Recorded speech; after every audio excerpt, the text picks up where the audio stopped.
Chorva biznesida qaysi hayvon eng ko'p pul ishlaydi? Top 5 tani solishtiramiz. Oxirida g'olib ma'lum bo'ladi. 5-o'rinda quyon. Bir ona quyon yiliga 40-50 ta bola beradi. Boshlash uchun atiga 2-3 million so'm kerak. Go'shti, juni va terisi sotiladi, 3 tomonga daromad. 4-o'rinda qo'y.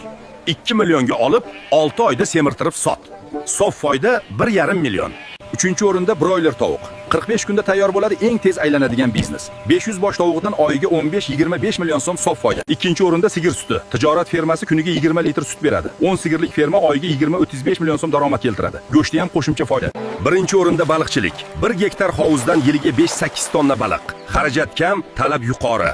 Xulosa, baliqchilik eng yuqori daromad, sigir barqaror, tovuq tez aylanma, qo'y kam xarajat, quyon esa eng arzon boshlanadi. Byudjetingizga qarab tanlang. Keyingi videoda har bir biznesni boshlash uchun necha so'm kerakligini aytaman. Qolib ketmaslik uchun obuna bo'ling.